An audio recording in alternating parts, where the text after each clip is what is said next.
Show de bola. Então, vamos lá.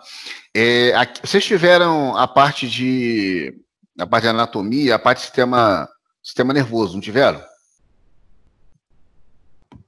Sim. Sim. Então, show de bola. Vai ser aprofundado. Tá bom. Não, já estou avisando porque não tão aprofundado. Entendi. Foi bem rápido. Tá, não, legal, tranquilo. É só para ter uma ideia que se eu estou falando aqui, o que eu vou falar é algo... Quem não teve anatomia, Reus? Quem não teve? Quem não teve vai ter ainda. Não tem problema. Vamos lá, é só para eu ter uma ideia, tá? Ter uma noção se já ouviram alguns termos ou não ouviram, mas eu faço a pergunta, mas nem importa tanto. Só para eu saber como que a velocidade do negócio, é só isso. Então, vamos lá. Divisão, então, quando você pensa em sistema nervoso, tá aqui, ó. Sistema nervoso central e sistema nervoso periférico, né? Nos outros slides a gente já falou alguma coisa disso. E aqui a divisãozinha, bem simples, tá? A ação dele, né? Deles, né? Do sistema nervoso central e sistema nervoso periférico, que as ações não são tão simples assim. Mas em termos de divisão anatômica, é bem isso aqui mesmo. Então, sistema nervoso central, composto por encéfalo e medula espinhal. Então, esse encéfalo, as grandes áreas, vamos dizer assim, cérebro, cerebelo, mesencéfalo, ponte e bulbo, tá certo? Então, no encéfalo, você vai encontrar o cérebro, cerebelo, mesencéfalo, ponte e bulbo. Daqui a pouco a gente vai falar as funções específicas deles, e nervos e gânglios no sistema nervoso periférico, tá? Que aí vai coordenar as nossas ações autônomas, né, ou involuntárias e voluntárias também. Tá legal? Sempre, aí me ajuda aí, tá? Sempre que tiver alguém que eu estou passando aqui direto, quando eu fizer uma pergunta, eu vou voltar lá no chat. Mas às vezes alguém está perguntando alguma coisa que está sem microfone, vocês verbalizam aqui para mim que eu vou lá. Tá legal? Bom, função, então, do sistema nervoso central é função de processamento e integração das informações, lógico, e feedback, né, das informações, formado pelo encéfalo, alojado no crânio, e pela medula espinhal, interior das vértebras, coluna vertebral, vocês estão cansados de saber disso. Então, aqui está o encéfalo, com as suas curvaturas, né? Cerebelo, aqui na base do crânio, bulbo e ponte. O bulbo e a ponte, que estão localizados no tronco encefálico, né? São as estruturas principais responsáveis pela nossa respiração. Toda e qualquer possibilidade de respiração nossa, frequência, profundidade, amplitude, se você respira ou não respira, depende destas duas estruturas aqui, localizadas no sistema nervoso central. Ponte e bulbo, ou bulbo e ponte, tá? Depois a gente vai ter a parte de fisiologia respiratória, a gente vai falar bem delas, tá legal? E a medula espinhal, que está aqui, o prolongamento, medula esta que é protegida pelas vértebras, tá bom? Bom, cérebro, parte mais desenvolvida do encéfalo, relacionado com pensamento, memória, fala, inteligência ou cognição, né? Sentidos, emoções, etc. Hemisfério direito, parte relacionada com criatividade e habilidades artísticas, e esquerdo, habilidades analíticas e a parte não só de matemáticas, né? Mas a parte vamos dizer, dos raciocínios exatos, né? Das ciências exatas. Cerebelo, manutenção do equilíbrio corporal e do tônus muscular. Então, quando o indivíduo, por exemplo, tem quadros de convulsão, né, convulsões repetitivas, onde um dos locais mais afetados é o cerebelo, esse indivíduo ele tem dificuldade em taxiar, ou seja, em andar, em se localizar no espaço, em ter dimensão do espaço que está ao seu redor. Tá legal? Outro exemplo é quando o indivíduo também faz ingestão de bebida alcoólica em grandes quantidades. O álcool altera os potenciais de ação recebidos e emitidos a partir do cerebelo, e o indivíduo tem aquela dificuldade de deambular, ou seja, de andar, e às vezes até de ficar em estação, de ficar em pé. Então, quem nos dá principalmente, né, quem nos dá essa noção de distanciamento, de espaço, de profundidade, de dimensão do que está ao nosso redor, é o cerebelo. Não só, tá certo? Tem algumas estruturas no canal auditivo, no labirinto, né, do pavilhão auricular, que também define a questão do nosso equilíbrio, mas principalmente o cerebelo. Mesencéfalo, né, realiza a coordenação das informações referentes ao estado de contração dos músculos e postura corporal. Aqui, algo que pelo menos eu acho interessante. Os indivíduos que desenvolvem tétano, né, vocês já ouviram falar com certeza, que é uma clostridiose, eu lembro que estava falando de clostridio botulino para vocês ontem, né, é uma das toxinas mais agressivas. O tétano também é uma clostridiose. Então é da família do botulismo, tá certo? Então o tétano, por conta da liberação das duas toxinas, agride de maneira específica a questão neuromuscular e também o mesencéfalo.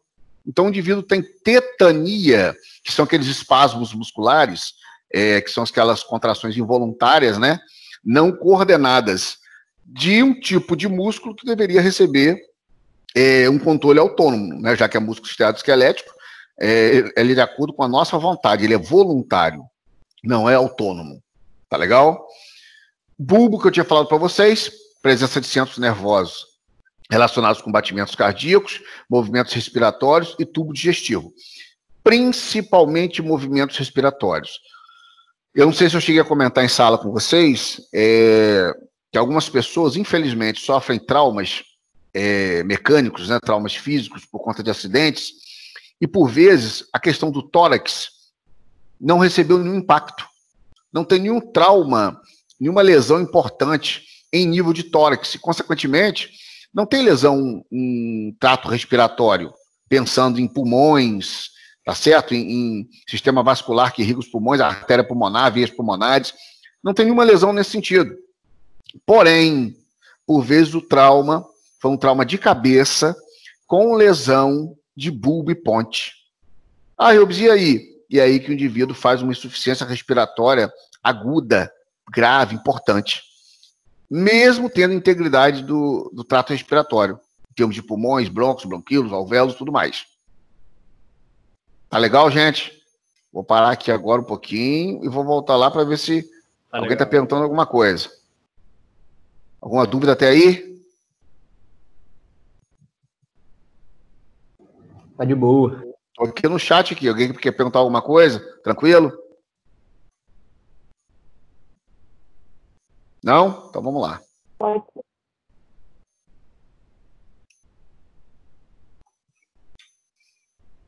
Aqui, ó, vou mostrar essas estruturas que são das mais importantes e significativas do sistema nervoso central, tá legal?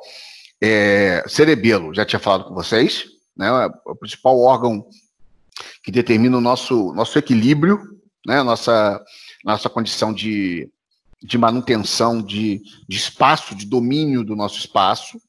Aqui a ponte, que é localizada logo próximo do bulbo. Então, ponte e bulbo é o nosso centro respiratório, né, que está localizado no tronco encefálico, o tronco cerebral. Medula, né, que é o canal medular. Hipotálamo, hipófise, tálamo e corpo caloso. O hipotálamo, gente, é a glândula, está aqui abaixo do tálamo, né, por isso que é hipotálamo, está abaixo. O hipotálamo é de grandíssima importância em termos de controle, principalmente das nossas funções reprodutivas. Não só, óbvio, tá? Mas principalmente das nossas funções reprodutivas. Eu pretendo falar com vocês uma parte de fisiologia reprodutiva, isso vai dar para a gente fazer, um pouco de masculino e feminino e depois uma associação, né, dos dois sistemas, onde o hipotálamo tem uma importância fundamental. Então, o hipotálamo, por exemplo, ele libera, quando inicia a puberdade, uma gonadotrofina chamada GnRH. Então, esse GnRH, hormônio liberador de gonadotrofina, vai estimular essa outra glândula aqui, ó, essa outra região localizada no sistema nervoso central, chamada de hipófise, ou adenohipófise. Adeno, que é prefixo de glândula, né? Então vai estimular a adenohipófise, e a adenohipófise passa a liberar FSH e LH. Isso no homem e na mulher, tá? Não é só na menina, na mulher, que vai ter liberação de FSH, para ter crescimento folicular. e LH para depois ocorrer ovulação. Não, não é essa não.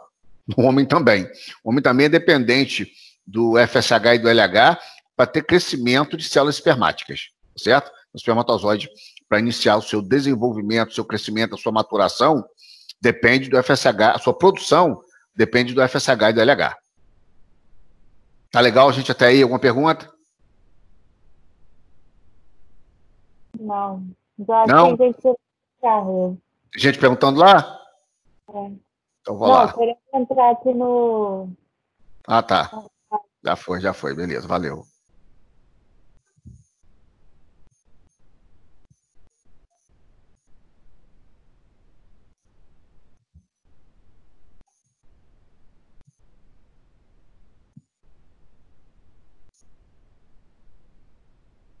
Bom, galera, eu vou pedir para vocês fazerem o seguinte agora. Não sei se vocês estão anotando ou não, vocês sabem que esse material vocês vão ter acesso, vocês têm acesso depois, mas eu vou pedir para vocês anotarem um negocinho aí agora. Vamos escrever um pouquinho. Porque aqui está só a chamada para corpo caloso e hipotálamo. Então eu vou pedir para vocês anotarem um negocinho aí. Vou dar um tempinho para vocês pegarem, quem não tiver com caneta e papel na mão aí, caderno, dá seu jeito aí, pega aí. Vou aguardar um pouquinho. Vou falar um pouquinho de corpo caloso e do tálamo.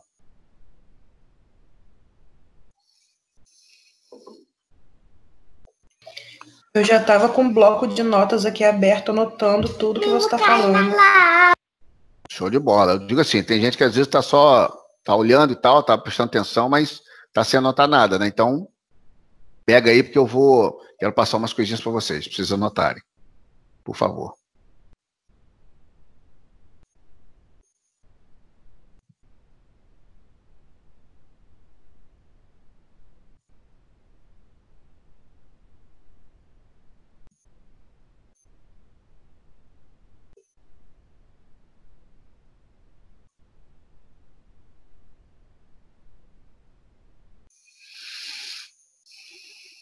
Pode, galera?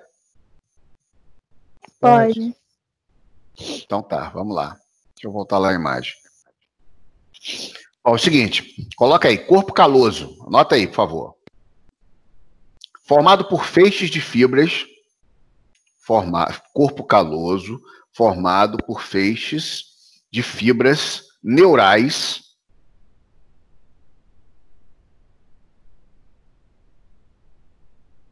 formado por feixes de fibras neurais de comunicação.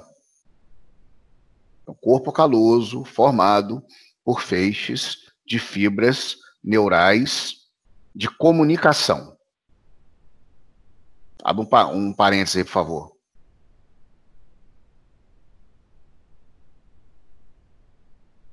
Conjunto, abre um parênteses, conjunto de axônios e dendritos.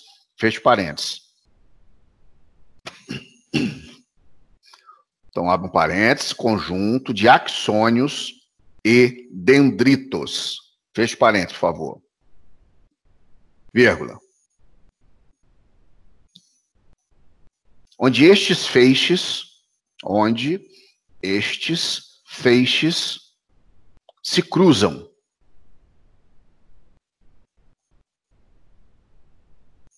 Onde estes feixes se cruzam,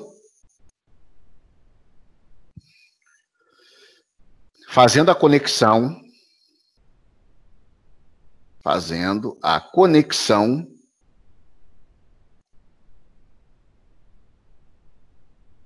entre o hemisfério direito e esquerdo. Então, fazendo a conexão entre o hemisfério direito e esquerdo. Ponto, mesma linha aí, por favor.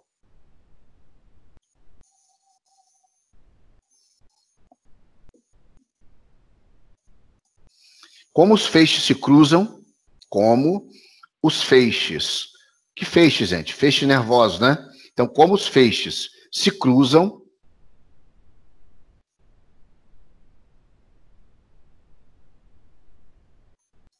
vírgula, o hemisfério direito,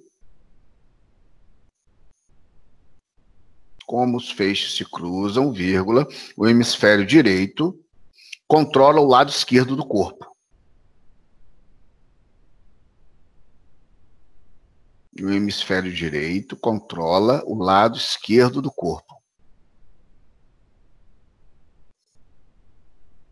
E é lógico, né? E o hemisfério esquerdo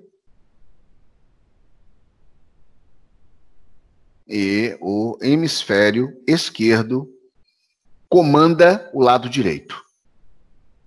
Vocês lembram disso? Quem teve anatomia já, os feixes se cruzam, e aí você tem um indivíduo que tem uma lesão, uma isquemia, um derrame, uma degeneração, algo do tipo. No hemisfério direito, as lesões, as sequelas, as hipofuncionalidades vão aparecer do lado esquerdo do corpo. Sempre do lado contrário. Tá legal? Pula uma linha, por favor. O corpo caloso promove... Pula uma linha. O corpo caloso promove...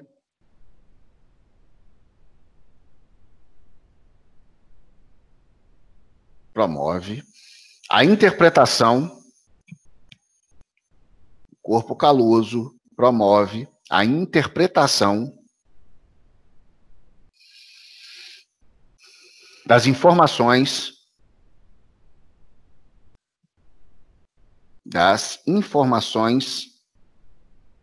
sensoriais ou sensitivas, tanto faz.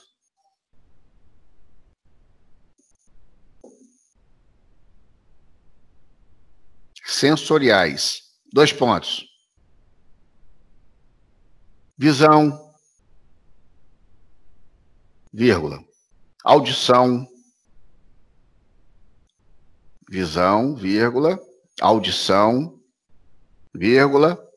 Tato e etc.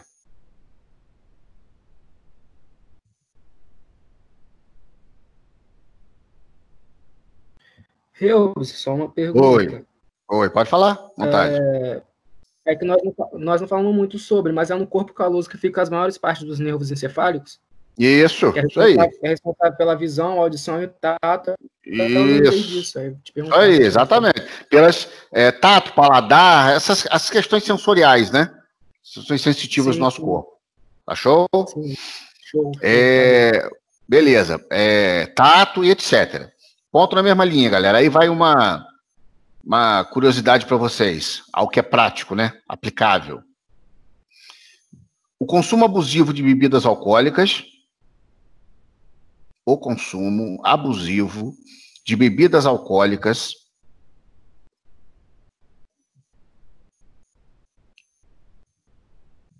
altera a funcionalidade do corpo caloso,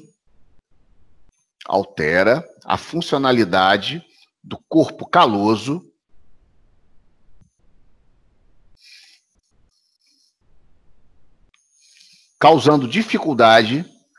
Desculpa, Reubs, só um minutinho, que eu vou mandar o link da reunião de hoje no WhatsApp lá, que tem gente que não está conseguindo...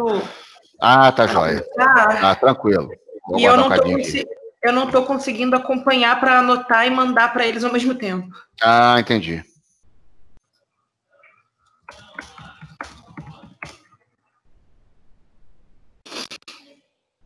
Pronto, acabei de mandar aqui. Foi, desculpa. Nada, foi mesmo. Eu parei no... Calma aí.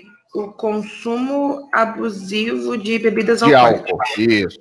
Então vamos lá. O consumo abusivo de bebidas alcoólicas provoca alterações no corpo caloso.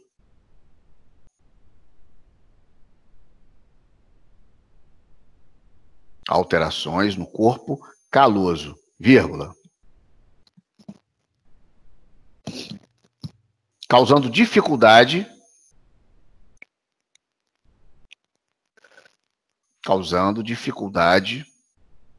de orientação,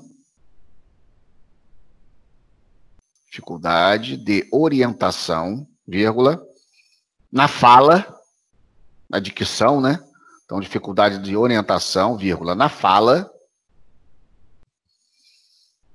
e no reconhecimento de objetos.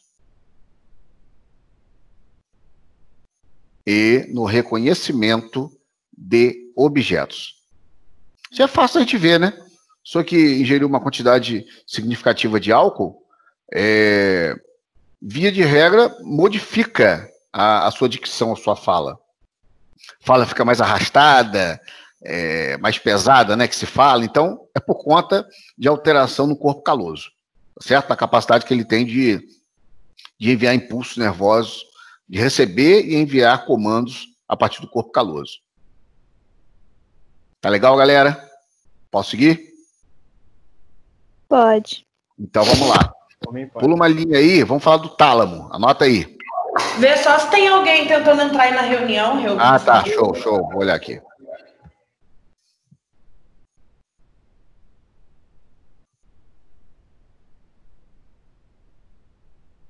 Tinha 2 pessoas.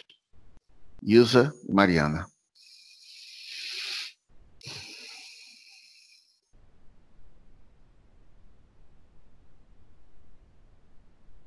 Pode? Tálamo, anotaram aí? Pode. Então vamos lá. Localizado acima do hipotálamo. Tálamo, só pode, né, gente? Hipotálamo está acima. Então, localizado acima do hipotálamo, vírgula.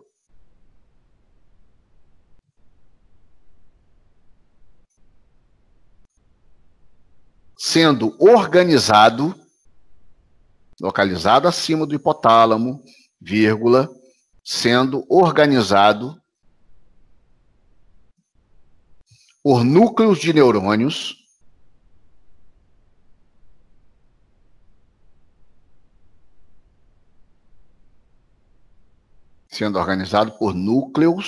neurônios vírgula, possuindo ligações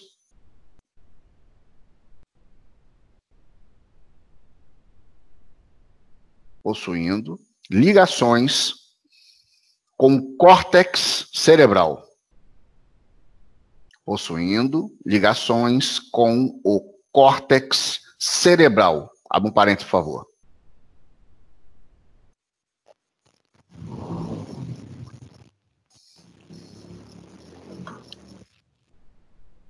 Então, possuindo ligações com córtex cerebral, abre um parênteses, onde chegam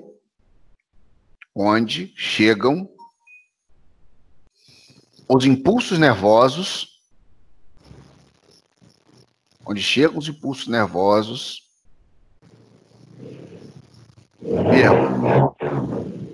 ocorrendo o seu processamento,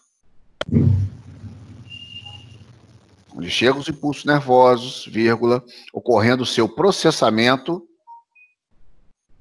e gerando respostas. Comandos, né? Ações. E gerando respostas.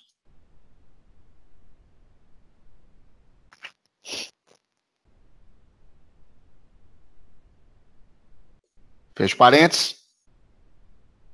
Para finalizar sobre o tálamo. Sua principal função, ponta aí na mesma linha, fez parênteses, ponta na mesma linha, pode ser. Sua principal função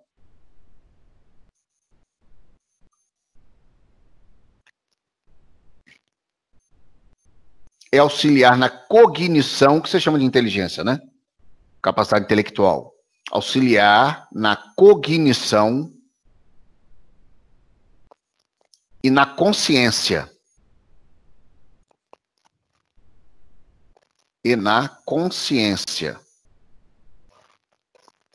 Vírgula.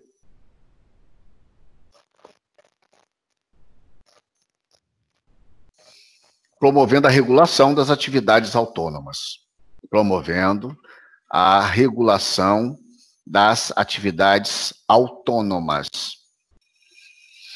Toda parte do nosso sistema nervoso autônomo, né? Involuntário. Por exemplo, todo músculo liso, ele é involuntário. Por exemplo, os vasos sanguíneos, né, são formados por músculo liso, que são involuntários. Órgãos viscerais, a parte muscular, músculo liso. A gente não comanda uma contração de uma glândula, por exemplo, tipo fígado. Não vai comandar. É involuntário. Então, o tálamo tem essa capacidade. Legal, galera? Alguma dúvida? Posso seguir o baile aqui? Ô, Rio, você repete o finalzinho. Por favor. Finalzinho. Então, principais funções, né, do tálamo. Papel importante na cognição, na consciência e ajuda na regulação das atividades autônomas. Auxilia na regulação das atividades autônomas. Sistema nervoso autônomo. Involuntário, né? Tá show. Obrigadão. Show de bola, vamos lá. Reubs, boa noite, Reubs. Eu gostaria de tirar uma dúvida em relação ao hipotálamo.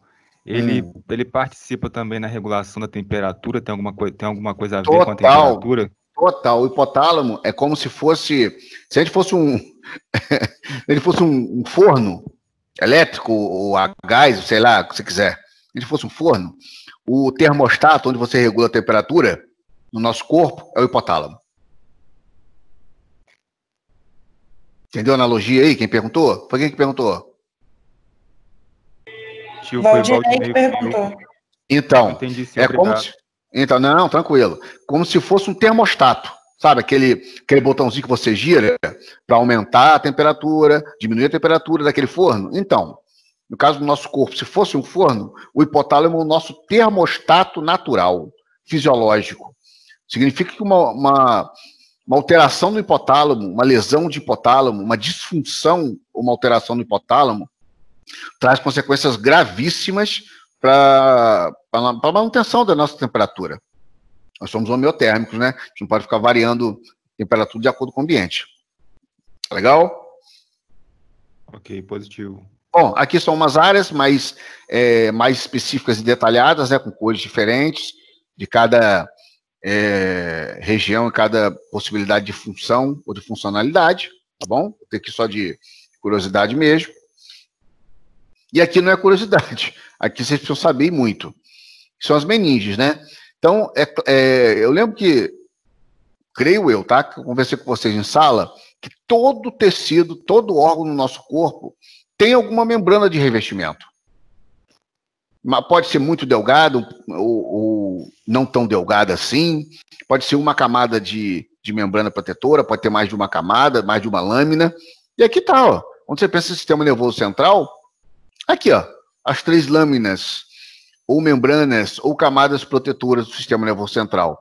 Dura mater, que é a mais externa, né, ou externalizada, uma mediana, que é a aracnoide, e a pia mater, que é aderida praticamente, entre aspas, tá, gente? Mas é a mais próxima, tem um contato mais próximo com o encéfalo, tá certo? Com o cérebro, com a massa cinzenta, com as circunvoluções aqui do cérebro. Então, de novo, dura mater é a mais externa, mais afastada, a mediana é a aracnoide e a pia mater é a mais próxima do cérebro, né?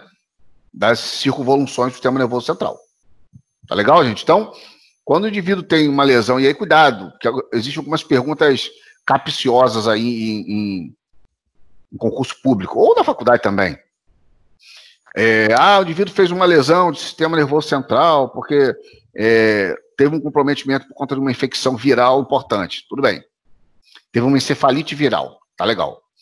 E aí se desenvolveu, tal indivíduo não evoluiu para o óbito, e aí cai uma pergunta, por exemplo, relacionando a capacidade de recuperação. Estou falando nada de neuroplasticidade aqui, tá? Estou falando de recuperação das estruturas. Para você descrever se existe essa possibilidade. Aí você vai perguntar, depende. Quais estruturas? Está envolvendo membranas de revestimento? Está envolvendo corpo celular? Está envolvendo axônio? Tudo que a gente já conversou. Lembrando que as membranas, assim que você consegue remover o agente agressor, dependendo do tempo, né, que a agressão está acontecendo, a possibilidade de recuperação, de reestruturação, normalmente é grande. Tá certo?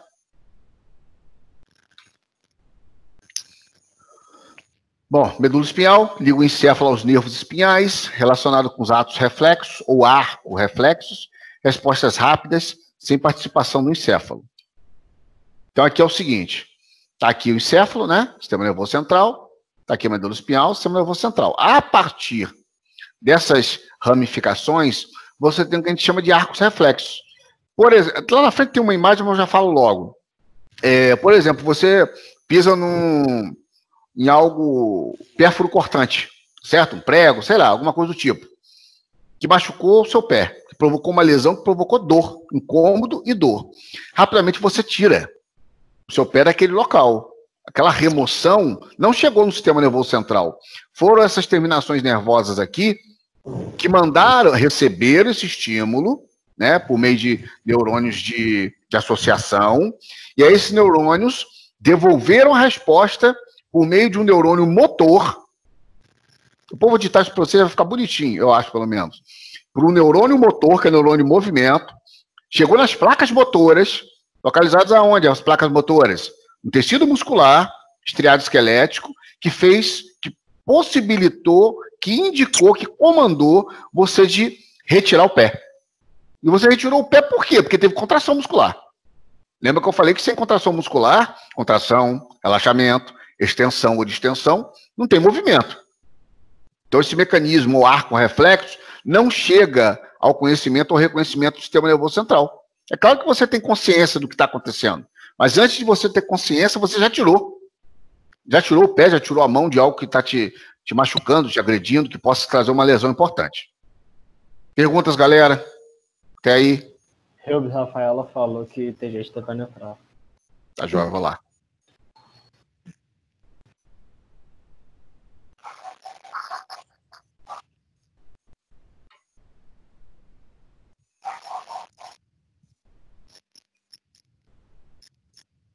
Helbs.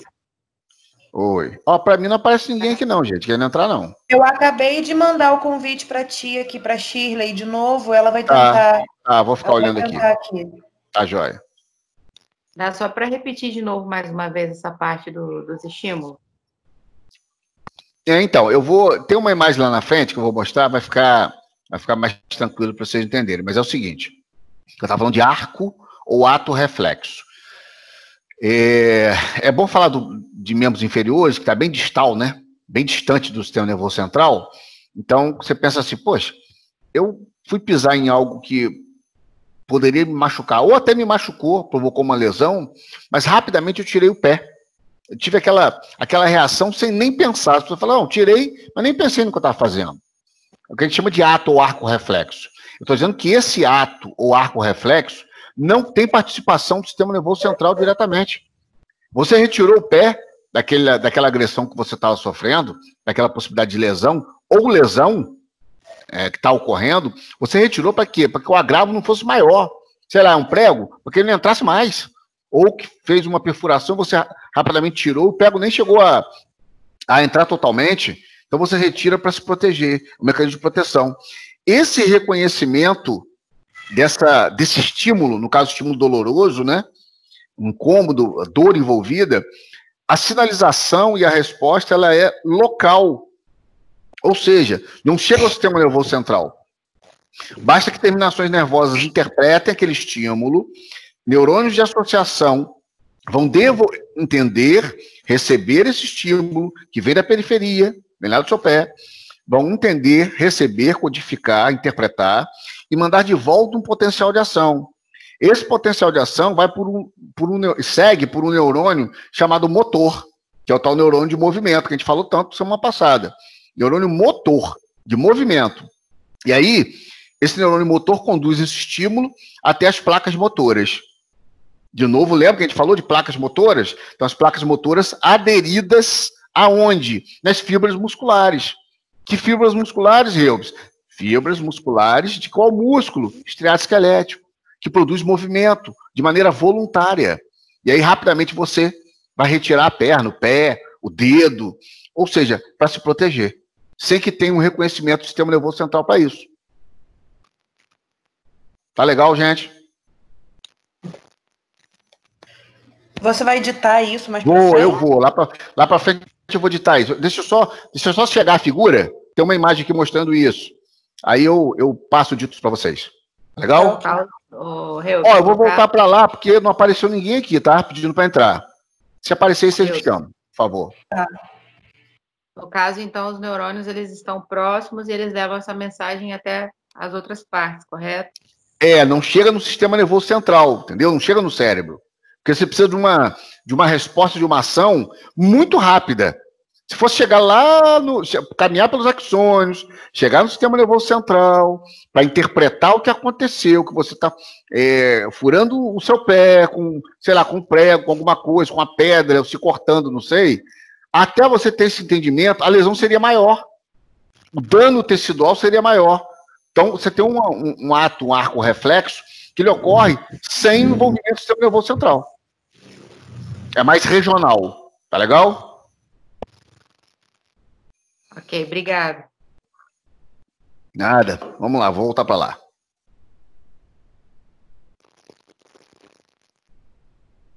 Bom, seguindo.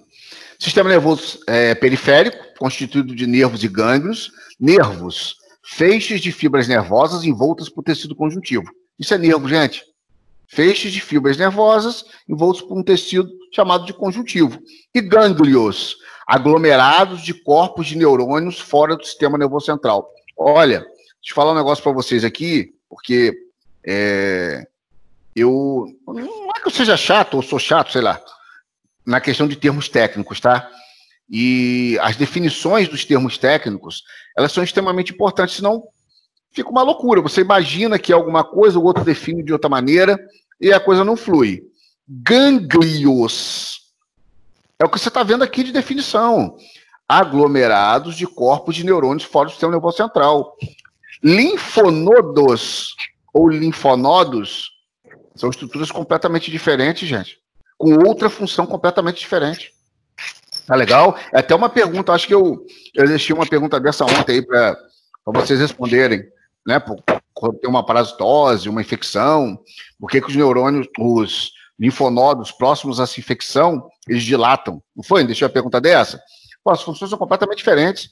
E algumas pessoas, estou dizendo, pessoas da área de saúde, às vezes, falam em gânglios como se fossem linfonodos. Por favor. Gânglios são aglomerados de corpos de neurônios fora do sistema nervoso central. O que você, enquanto profissional, militando na área de enfermagem, trabalhando com enfermagem, trabalhando na área de saúde, o que você vai conseguir palpar, por exemplo, se tem uma infecção importante, axilar, cervical, submandibular, inguinal, né, na virilha, você vai conseguir palpar são linfonodos. Você não palpa gânglios. Pelo amor de Deus, tá, gente? Não tem condição de você palpar um gânglio nervoso, não é assim que você vai fazer, não tem como. Gânglio não, você vai palpar linfonodo dilatado, aí sim. Dúvida, gente, em relação a isso? Pergunta aí, por favor.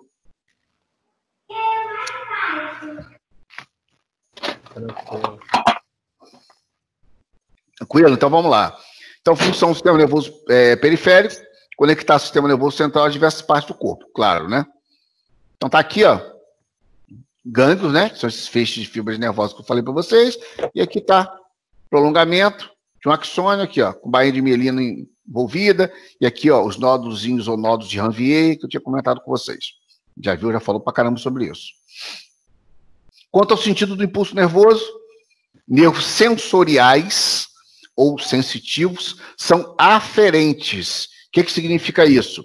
Recebem o estímulo. Então, contém apenas fibras sensoriais, impulso do órgão receptor para o sistema nervoso central.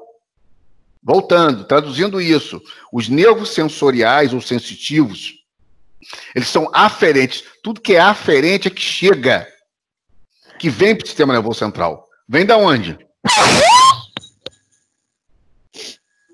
Vem da onde? Vem da periferia, né? Vem de lugares afastados, distantes do sistema nervoso central. Chega para o sistema nervoso central.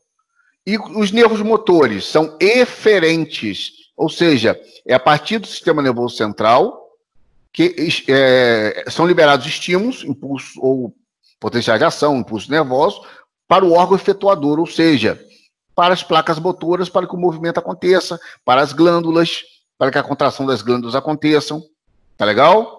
E nervos mistos, contém tanto fibras motoras e sensoriais. Então, esses nervos têm a capacidade tanto de atuar de maneira aferente, ou seja, captando um estímulo da periferia do nosso corpo, distante do sistema nervoso central, conduzindo para o sistema nervoso central, quanto emitir um comando, né, um direcionamento do sistema nervoso central para os órgãos distantes do sistema nervoso central. Por isso são chamados de nervos mistos. Ô, Reubs, aqui esses nervos motores, eles... O estímulo sai deles, no caso, então, para as extremidades? Ou não? Quando você fala em nervos motores, o estímulo ele é oriundo a partir do sistema nervoso central, direcionado para a periferia, para as placas motoras e para os músculos, para poder ocorrer o movimento. Ô, Reubs. Oi. Então seriam os nervos motores que levam essa mensagem para que ocorra movimento. Né? Exatamente, isso aí. Então, primeiro passa pelo motor, depois pelo sensorial. Não. Olha só.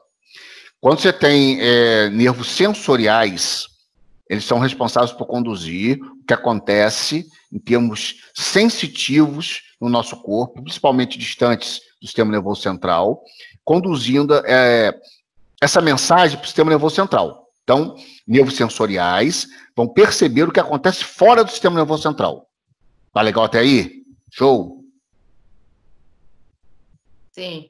Então, os nervos motores, eles são eferentes. O que significa isso? Eles não vão conduzir um impulso a partir da periferia do corpo para o sistema nervoso central. É o contrário.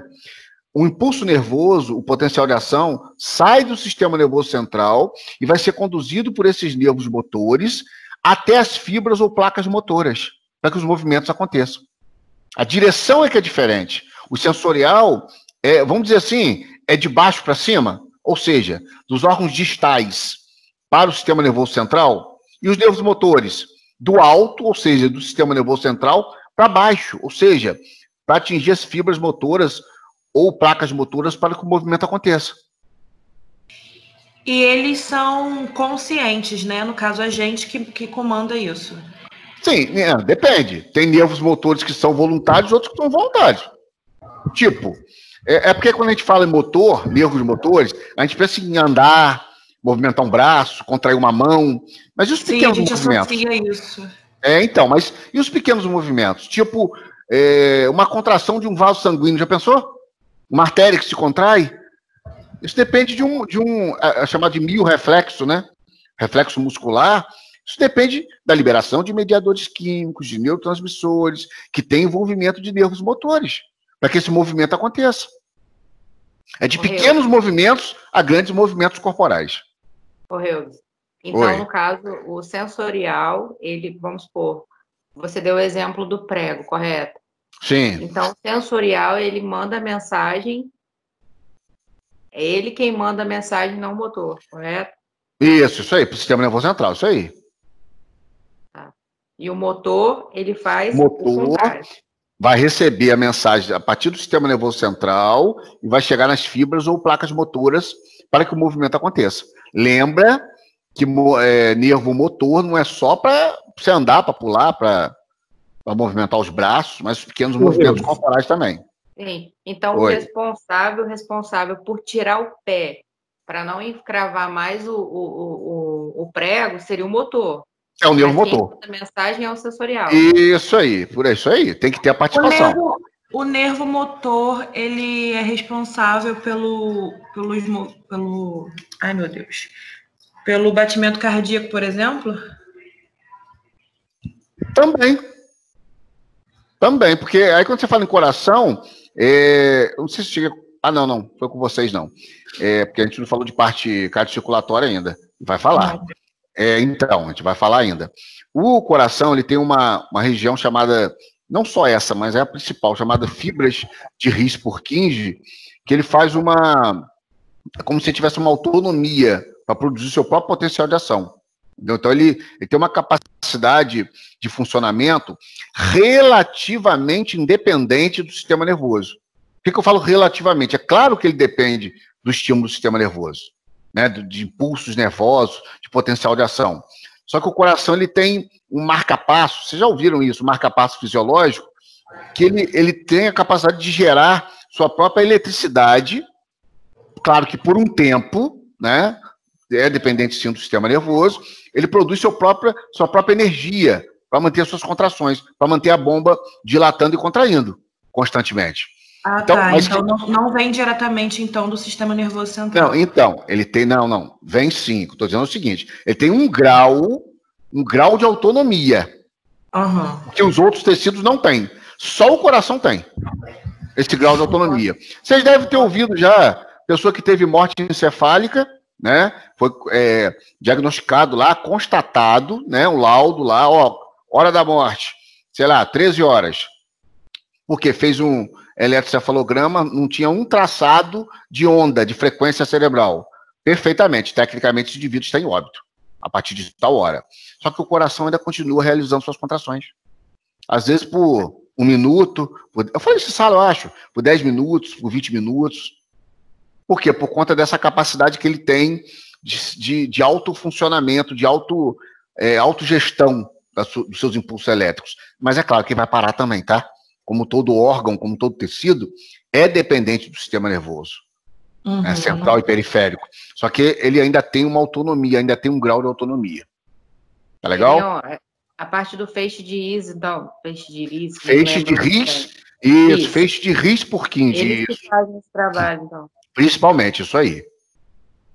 Pessoas que têm lesão nessa área, normalmente são aquelas que fazem um procedimento cirúrgico, né, para instalação de um marca-passo, que perdem ou reduzem, ou tem uma funcionalidade inadequada, uma competência inadequada, para manter essas contrações rítmicas. Porque esse marca-passo fisiológico acabou sofrendo alguma lesão, né? Sim. O feixe de Ries, então, ele não é independente do sistema nervoso central. Não. É o que eu falei. Não tem nenhum tecido nosso que seja totalmente independente do sistema nervoso central. Essa região cardíaca tem um grau de autonomia. Não vou nem falar pseudo-autonomia. Não é uma falta de autonomia. Tem um grau. É um grau de independência. Só que esse grau de independência vai até a página 3. Tá certo? Sim, é como entendi. Se fosse uma energia ali capaz de uma autossuficiência, mas extremamente limitada. É dependente do sistema nervoso central, como todos os outros tecidos. Ok. Obrigada. Nada. Gente, mais alguma pergunta aí? Alguém ia perguntar alguma coisa, eu acho. Não, Reubens, eu ia perguntar se tivesse um bloqueio da parte do sensorial. Com o sistema nervoso central, no caso, a gente pararia de sentir dor? Show de bola a pergunta. Então, eu quero torço que dê tempo, eu acho que dá tempo sim, para a gente falar sobre fisiologia da dor, né? Que é uma área que, por vezes, ela não é abordada. E sempre que eu trabalho de fisiologia, eu gosto de falar de fisiologia da dor. Não vai dar tempo para a gente falar, mas creio que sim. E é uma parte muito interessante. Então, se você tem um bloqueio desses nervos sensoriais, exatamente o que você falou, o reconhecimento da dor, do que é a dor, da algia, fica comprometido.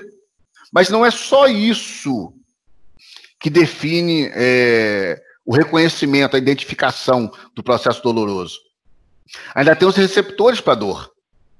Então, tem receptores específicos, chamados nociceptores, que eles que vão captar esse estímulo doloroso, seja ele qual for, químico, mecânico. Mas aí esses aí não estariam ligados ao sistema nervoso central, não? Sim, não, então, é isso aí que eu quero chegar.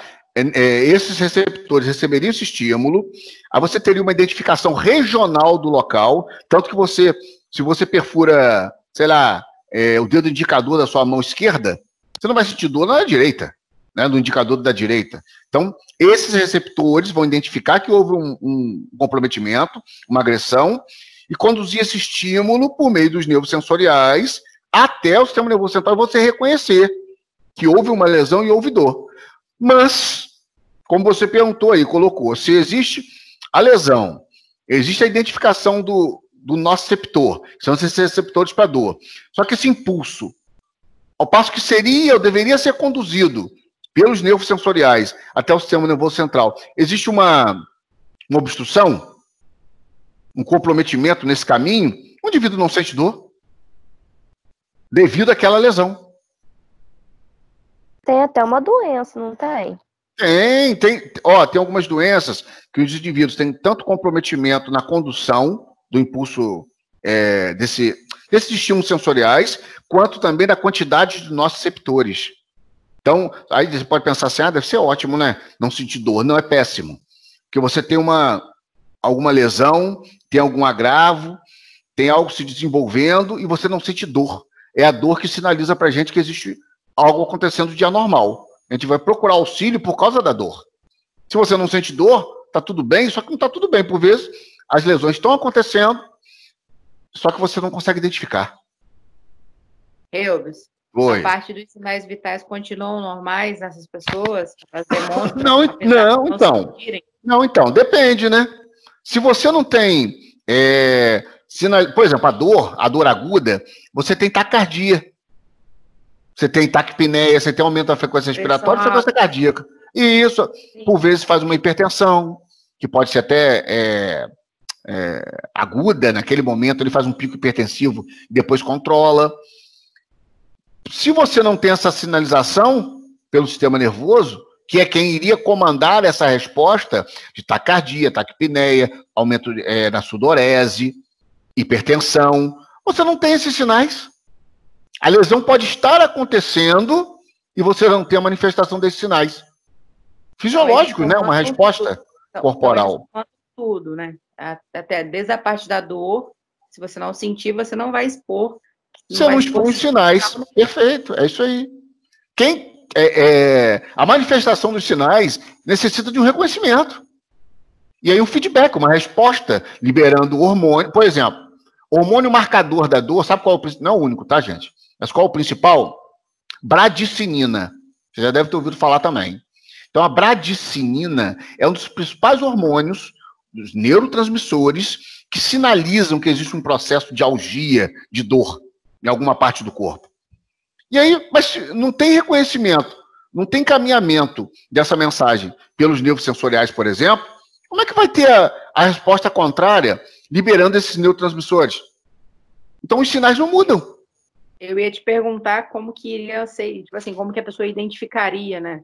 Caso alguma coisa estivesse acontecendo. Não vai. Não vai. Se tiver uma forma aguda de dessensibilização, de algia de receptores para dor ou de sinalização pelos sensoriais, não vai manifestar. É uma condição assim... Eu costumo fazer uma analogia quando o indivíduo tem diabetes descompensada. Então, o indivíduo diabético descompensado, em grau, infelizmente, já avançado, por vezes, vocês sabem disso, dessensibiliza. Então, o indivíduo, por exemplo, faz uma lesão importante no pé. Estou falando do pé porque normalmente é onde acontece por conta de ser órgão mais distal. E isso tem explicação, claro. Essa glicemia elevada acaba desmielinizando alguns prolongamentos axonais. Essa glicose em taxas elevadas, né, por tempo prolongado, ocupa os receptores para dor. Então, o indivíduo começa a dessensibilizar. E é algo que é tão, assim, lento, é progressivo, mas é lento, que o indivíduo não percebe. Eu conto sempre a história, não, aconteceu mesmo. O indivíduo, ele usava uma prótese, você chama de dentadura, não sei se era prótese total, não sei. Acho que era uma prótese parcial, não era total. Senão o cara não ia sair sem, né? Então, sei lá, para um dente, 2 dentes. E aí o cara à noite ia dormir, tirava aquilo e tal, dormia, e à noite colocava. O cara levantou, atrasado para ir para trabalhar, e pegou, não sei se colocou em algum lugar, e caiu, ele não viu. Ele pegou, colocou os sapatos, foi trabalhar. Trabalhou o dia inteiro, tal, aí voltou para casa, no final do dia. Ele não sentiu dor, ele sentiu um incômodo, algo assim, como se tivesse alguma coisa mecânica empurrando, mas dor não. Quando ele tirou o sapato para ver, a prótese dele tinha caído no sapato e ele pisou. A prótese cravou, entrou no pé.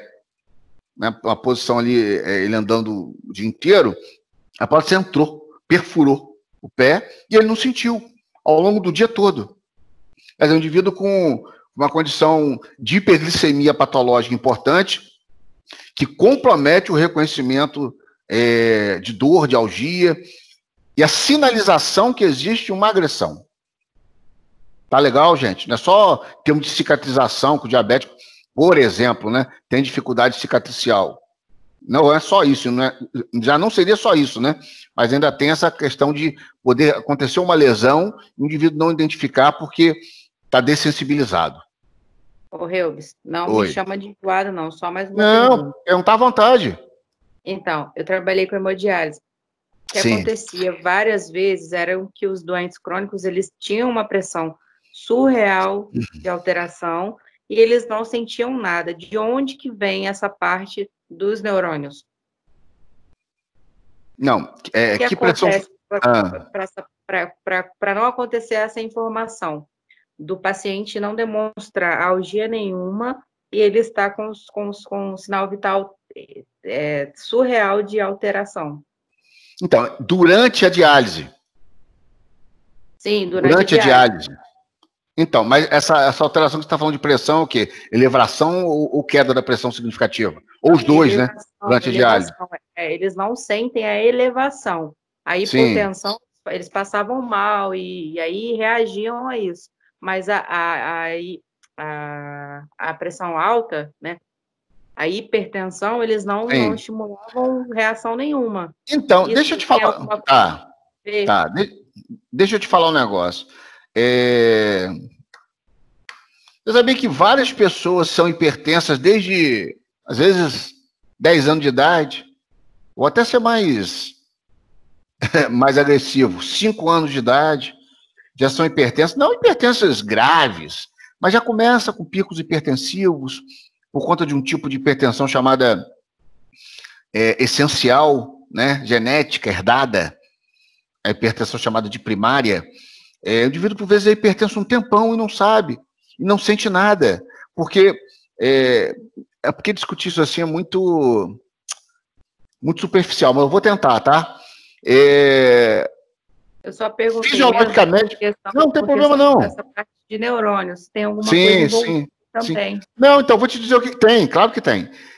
Mas nessa questão de hipertensão desses indivíduos que fazem diálise, é porque eles são hipertensos há tanto tempo, elas e eles, né, os pacientes, são hipertensos há tanto tempo, que ocorreu uma adaptação, uma tentativa de adaptação de todos os sistemas, inclusive a parte do sistema nervoso, sensorial, motor, neurônios mistos, aferentes, referentes.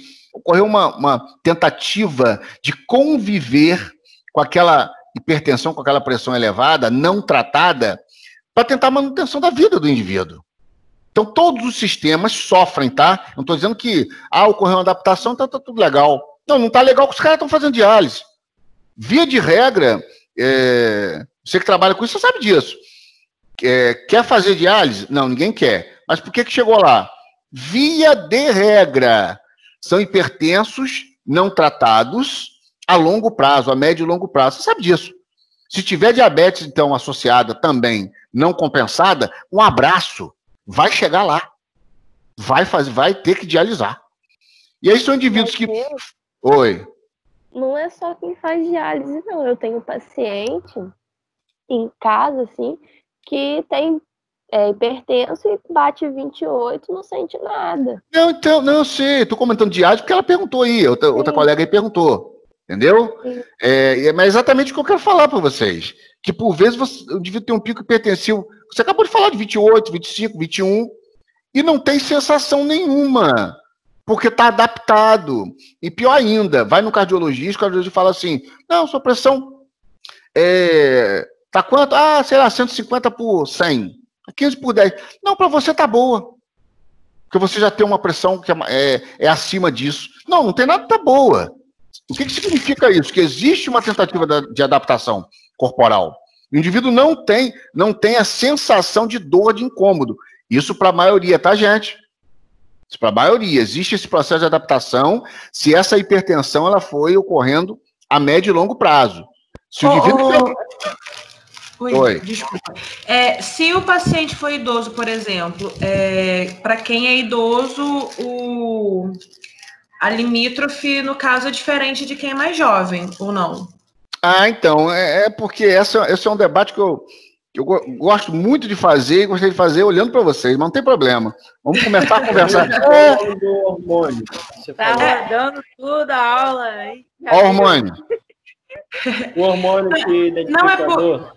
A dor, bradicinina. Não é só ele não, mas é o principal. Bradicinina. Ninguém estava perguntando, hoje a galera tá geral perguntando, tá todo mundo querendo saber. Não, é porque essa questão da pressão, a minha avó mesmo, ela tem problema cardíaco e o cardiologista disse que a pressão dela estando controlada, eu entendi pelo que você falou, a pressão dela estando controlada entre 150, 140, 150, a máxima, né? No caso, para ela está ótimo, por causa da idade. Então, deixa eu tentar. Não. Então, deixa eu tentar. É porque o cardiologista fala isso e ele não está errado, equivocado, e em perícia, negligência, nada disso. O que a gente tem que entender? Uma idosa ou um idoso, sei lá, 75 anos, por exemplo, que tem todo um histórico de comprometimento vascular ao longo da vida. Dificilmente você vai conseguir nesse indivíduo uma questão normotensa que a OMS descreve como indicativo. Aí é o quê? 120 por 70, por 80, 12 por 8. Dificilmente você vai conseguir isso. Quando fala para o paciente assim, olha, você tiver uma pressão de 150 por 100, 15 por 10, por exemplo, para a senhora está ótimo. Não está ótimo, não. Mas pela condição do paciente ou da paciente, porque se desenvolveu ao longo da vida, chegando naquele nível ali, está excelente, que por vezes não se consegue nem chegar nesse nível. Mas as lesões, elas continuam a acontecer. Se eu estou tentando passar para vocês. Então, quem faz diálise, quem não faz diálise, quem é diabético descompensado, ou quem tem um comprometimento cardíaco, quem tem um comprometimento renal importante, não importa. Indivíduo que é hipertenso, não importa a causa. Não tratado, ou seja, não consegue equilibrar a sua pressão, ou nem sabe que é hipertenso, porque não tem sensibilidade, não sente nada, não tem dor, não tem incômodo, e ao longo da vida apresenta-se hipertensão, a adaptação tecidual, a tentativa de se adaptar àquela condição de hipertensão, ela existe. O que não quer dizer que as lesões em decorrência disso também não aconteçam. Sim. Gente, então continua acontecendo, mas não tão grave. Claro que vai continuar acontecendo. Só que, por vezes, você não consegue controlar. Você quer ver um indivíduo sentir? E aí vocês vão me dizer, quem trabalha com diálise aí, ou tiver algum outro tipo de envolvimento aí com algum paciente ou com um parente. Se sua mãe, sua avó, sei lá, quem você quiser, sempre foi hipotensa, pressão baixa. Mulher normalmente tem pressão baixa, né? Via de regra. Então, sempre com a pressãozinha mais baixa e tal. De repente, começa a fazer pico hipertensivo. Não precisa ser muito, não, tá? Teve uma pequena elevação de pressão. Vai lá ver se ela não passa mal, bota os buchos para fora. Eu sou assim, minha pressão é 90 por 60, geralmente. Quando tá 12, 120 por 80, eu já tô passando mal, muito mal. Então, por quê? Não. Você tá passando mal? Porque seu corpo não está adaptado. Está adaptado o quê? A pressão baixa. O que não quer dizer que também não tem lesões, tá?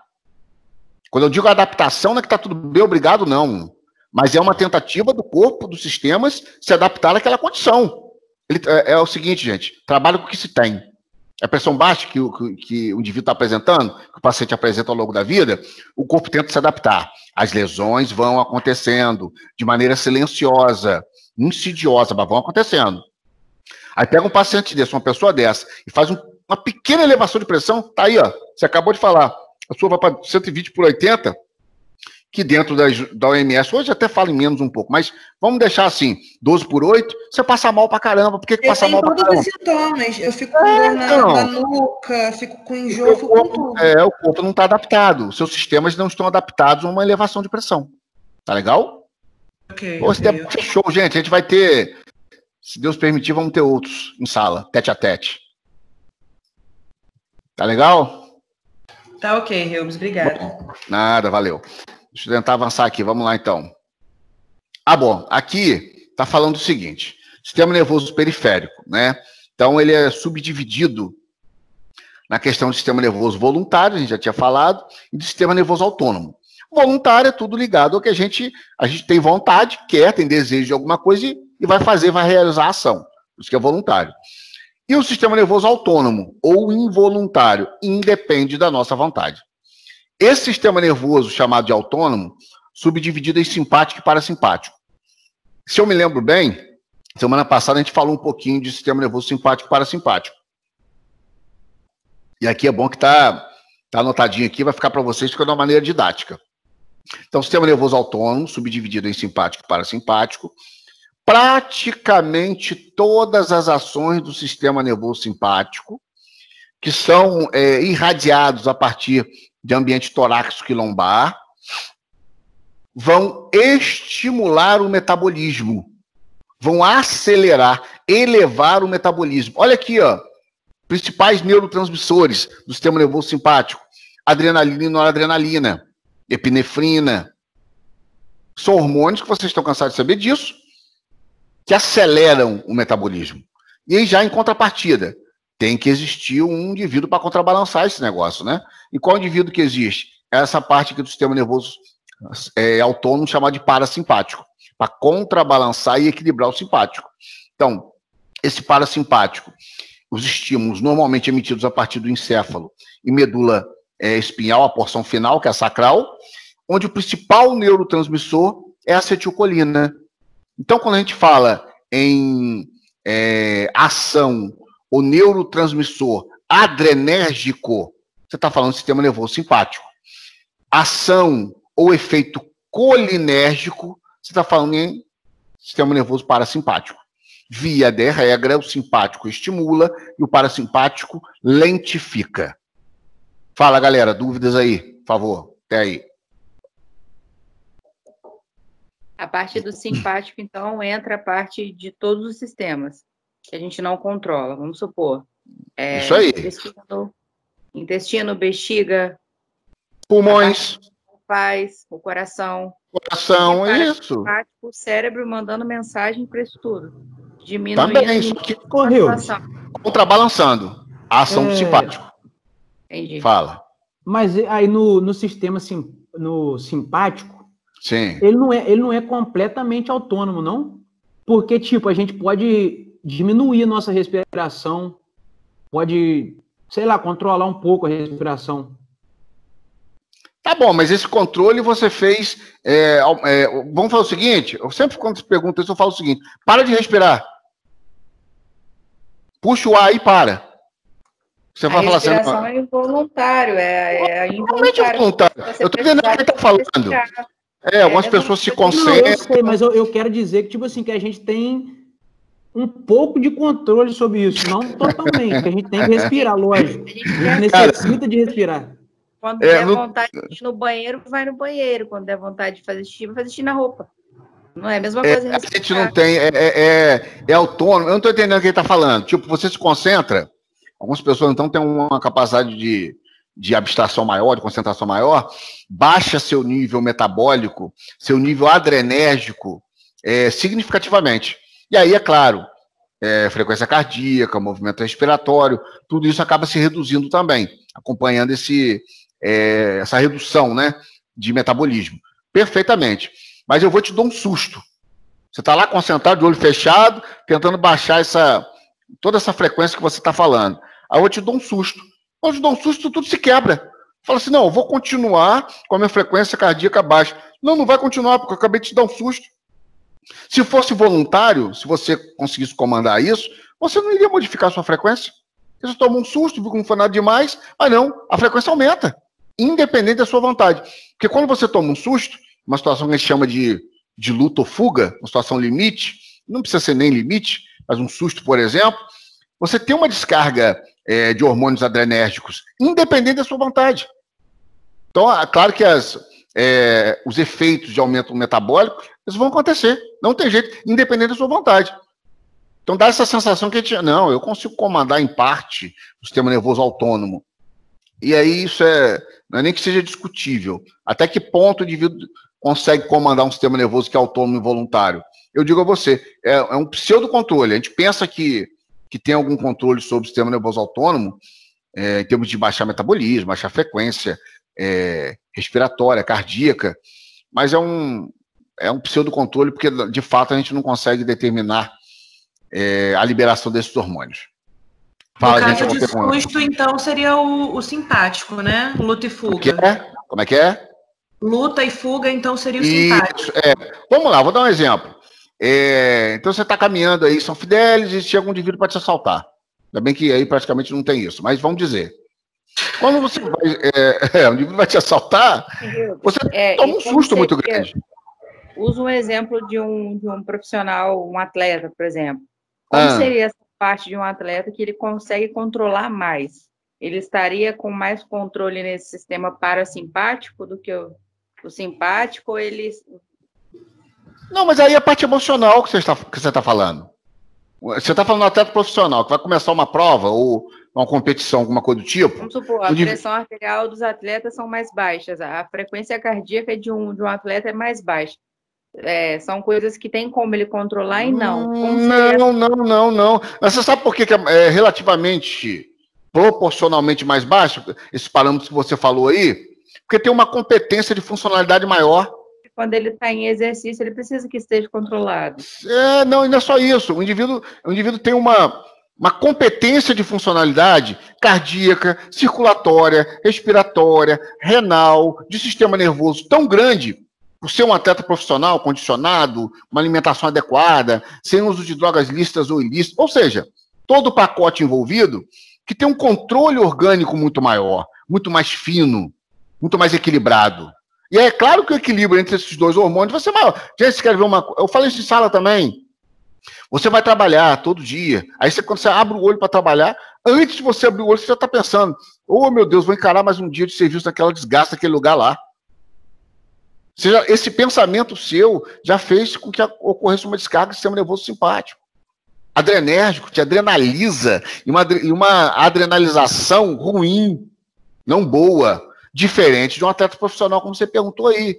O atleta profissional, se ele vai, seja no treinamento ou na competição, quando vai chegando a hora do treinamento ou da competição, ele tem uma descarga adrenérgica, mas uma descarga adrenérgica controlada, equilibrada, porque o indivíduo é condicionado para isso, ou condicionada para isso, que só traz benefícios, porque vai encontrar um sistema todo preparado e equilibrado para isso.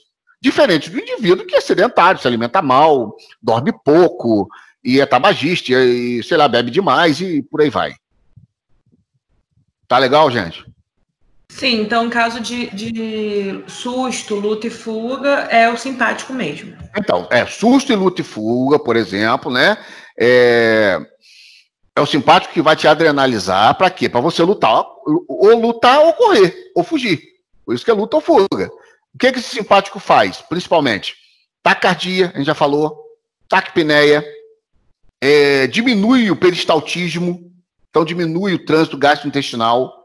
Você não tem que ter direcionamento de energia para o sistema gástrico intestinal. Você tem aumento de tônus muscular, ou seja, de rigidez muscular, de capacidade de explosão muscular. Você tem midríase, que é dilatação das pupilas, erição de pelos, os pelos ficam tudo em pezinho, porque está te preparando para lutar ou correr ou fugir, para lutar pela sobrevivência, alguma coisa do tipo. Por isso que em alguns casos a pessoa, quando ela é assaltada, ela reage e nem percebe o porquê de ter reagido. Sim, ela nem reage, exatamente. Depois que passa tudo... Ela não lembra nem de... Não lembra do que aconteceu, ainda fala assim, gente, como que eu fiz isso? Por que eu fiz isso? Você me perguntava... A questão de também... Eu estava até vendo isso na televisão esses dias. Em acidente, tem pessoas que até ficam com mais força... Isso tem a ver também Ó, eu vi um caso que aconteceu nos Estados Unidos. O cara foi assaltado e ele recebeu um projétil, um tiro no tórax e outro no rosto, na face. Aí a câmera na rua, nas casas, mostrando que o assaltante saiu correndo e ele foi correndo atrás do assaltante, com um tiro no tórax e um tiro na face, no rosto. Aí ele foi correndo, enquanto o sistema nervoso autônomo estava liberando adrenalina, principalmente, o indivíduo continuou a correr, mesmo sendo alvejado lá por pelo menos dois projéteis, né? 2 tiros. Depois ele caiu, ficou sentado, ainda sob o efeito da questão do estímulo simpático, ou simpático-mimético, né, que é o termo também. Aí daqui a pouco, o que aconteceu? A adrenalina foi baixando, principalmente porque ele foi tendo perda sanguínea, né, oxigênio, tecido, volume, perde volume sanguíneo, a pressão vai baixando também, o sistema nervoso simpático vai, não é que ele vai estabilizar, mas ele começa a despencar, tanto simpático quanto parasimpático. Aí o cara rapidamente emborcou e morreu. Mas ele teve ainda uma capacidade de tentar correr atrás do indivíduo meliante lá, tentar sei lá o quê, correu por um pedaço, depois caiu e morreu, e é por conta de descarga adrenérgica muito grande. É bem interessante essa questão do sistema nervoso autônomo. Deixa eu passar umazinha aqui. Ó, vamos lá. Sistema nervoso simpático. Dilatos bronquíolos. Olha só, hein? Então, alguém aí, eu não sei quem perguntou sobre atleta, né, profissional. Então, um indivíduo que vai participar de uma prova ou faz treinamentos, ou seja, um indivíduo condicionado. Não precisa ser atleta profissional, não, gente. Pode ser atleta amador. Mas que seja bem condicionado fisicamente. Quando ocorre liberação do sistema nervoso simpático, todos nós temos dilatação de bronquíolos, tá? Todos nós. Ou seja, a gente tem uma capacidade de troca gasosa maior, de trânsito gasoso maior. Mas um indivíduo que é atleta, amador ou profissional, indivíduo bem condicionado, tem essa dilatação de maneira mais competente ainda. E aí alguém falou aí, mas aí o cara consegue correr, tem uma pressão pressão arterial, né, relativamente menor, frequência cardíaca relativamente menor também, porque os órgãos não trabalham em sobrecarga. Não existe sobrecarga nesses indivíduos. Isso estou dizendo, se for um atleta bem acompanhado, tá, gente? Sem uso de esteroides, sem nada disso. Ou seja, um indivíduo que realmente tenha um equilíbrio corporal.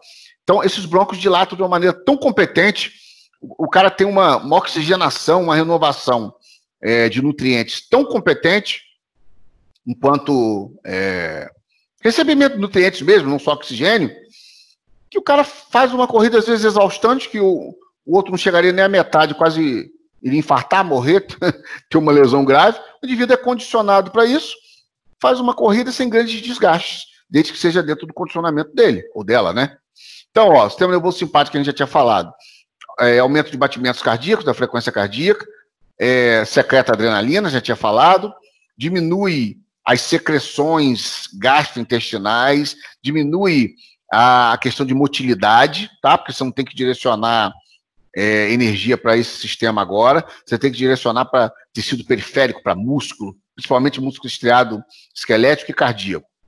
Então tá aqui, ó, diminuição de motilidade, retém conteúdo de colo, então praticamente, não é que pare, tá? Mas praticamente essa motilidade, esse trânsito intestinal, ele acaba não parando, mas reduzindo, tá certo? Tudo com efeito do sistema nervoso simpático. Vocês querem ver uma coisa? Por que indivíduos que vão realizar uma atividade física não devem, isso é qualquer um, estou falando atleta profissional ou amador, não importa, vai fazer uma atividade física, sei lá, significativa, que vai ter um grande esforço, não deve ter enchimento gástrico, ou seja, traduzindo, eu vou comer muito agora, vou ingerir muito alimento e vou sair para fazer uma, sei lá, musculação, correr, ou sei lá, fazer, como é que é, crossfit, por aí vai. O que vai acontecer em reação a essa plenitude gástrica? Principalmente, o que vai acontecer? Eu vou colocar isso tudo para fora. Eu vou regurgitar isso tudinho. Porque é totalmente incongruente, né, com a questão de você realizar uma atividade física de maneira significativa e ter plenitude gástrica, ou seja, ter um ambiente gastrointestinal repleto de alimento, porque você não vai direcionar energia para ali, sangue arterial para ali em maior quantidade, a prioridade é tecido muscular. Mas como você encheu sua cavidade gástrica de alimento, aí começa a ocorrer um conflito de interesses, porque o sistema nervoso central entra em curto, fala assim, para aí, e agora? Eu vou secretar secreções ou neurotransmissores do sistema nervoso simpático ou parasimpático? É para digerir o que está no abdômen, no ambiente gástrico, ou é para direcionar energia para coração, para músculos, para sistema respiratório? Então existe esse conflito, tá? Então as pessoas... Depois eu vou conversar com vocês com calma, por que alguns acidentes acontecem, o indivíduo de repente faz uma cãibra importante e morre, até por conta disso. Por conta desse conflito aqui, às vezes. O indivíduo que às vezes é extremamente preparado, fala, pô, o cara sabia nadar pra caramba, foi no rio e tal, morreu. Às vezes estava com plenitude gástrica, rapidamente a energia, né, que se tinha muscular, o glicogênio foi consumido, por conta de ter essa divisão de energia nesse momento, e aí ocorreu uma intercorrência, sei lá, uma correnteza, que o indivíduo teve que fazer um esforço um pouco maior, rapidamente começou a acumular ácido lático e CO2 em tecido muscular, principalmente de membros inferiores. Aí, meu filho, quando vem a cãibra, você tá fundo igual uma pedra. Galera, dúvidas?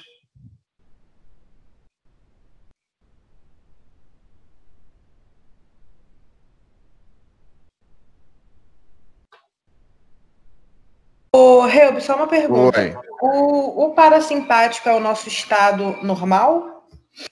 Não, o nosso estado normal, simpático com o parasimpático.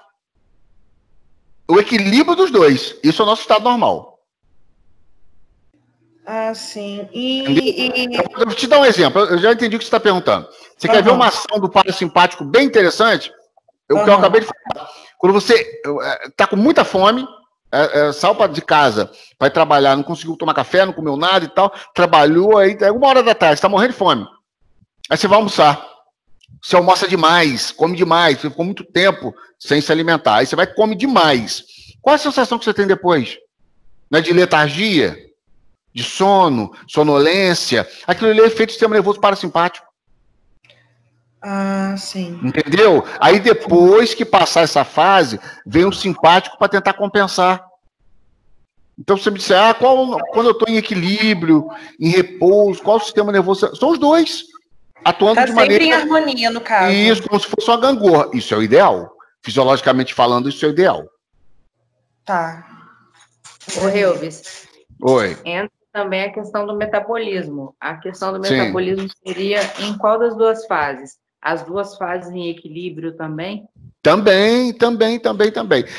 Algumas pessoas falam assim, quanto mais eu elevar meu metabolismo, melhor. Não é isso? Eu vou usar taurina, eu vou usar efedrina, eu vou usar não sei o que lá, eu vou usar ginseng, ginkgo biloba, mas não sei o que, para elevar meu metabolismo quanto eu puder. Oh, meu Deus, tão equivocado está essa pessoa. Porque quando você eleva demais seu metabolismo, você tem sobrecarga funcional. Ah, mas eu quero emagrecer, eu quero perder massa gorda, não tem jeito, eu tenho que elevar meu metabolismo. Tudo bem, eleve seu metabolismo, mas em um nível de equilíbrio, não demais. Não com sobrecarga.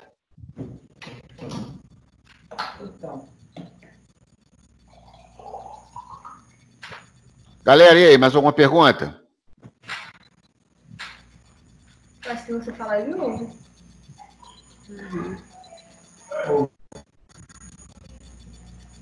Hein, galera? O microfone tá aberto. Não, tudo bem. Tudo tranquilo? Tá show. Então tá bom. Olha só, essa parte do sistema nervoso, ela é grande mesmo. Você vê? Deixa eu dar uma olhada lá. Qual slide que a gente está? A gente está no slide 36. Vai até o 45. Deixa eu tentar... aqui, deixa eu falar dessa parte aqui, de arco reflexo. Que eu falei que eu ia mostrar uma imagem para vocês. Vou só deixar essa imagem aqui para vocês verem. E depois eu dito para vocês bonitinho, tá? Esse caminho do arco ou ato reflexo. Aí eu mostro a outra sequência de slidezinha e a gente continua semana que vem.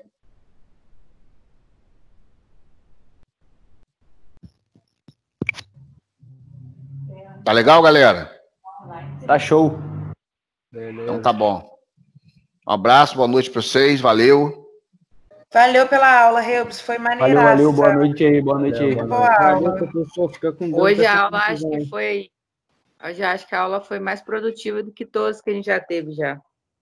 Muito boa, obrigada. Galera, vamos interagir aí, todo mundo, que o que um não perguntar, o outro pergunta e vai ajeitando as ideias. Foi show. Hoje vocês interagiram pra caramba, gostei de ver. Foi legal. Muito boa aula, Reubs. Muito obrigada. Não esquece de mandar mensagem para mim no WhatsApp, por favor, para provar seu número, tá, Reubs? Deixa comigo. Eu botei no chat. Tá, jóia, deixa comigo, pode deixar.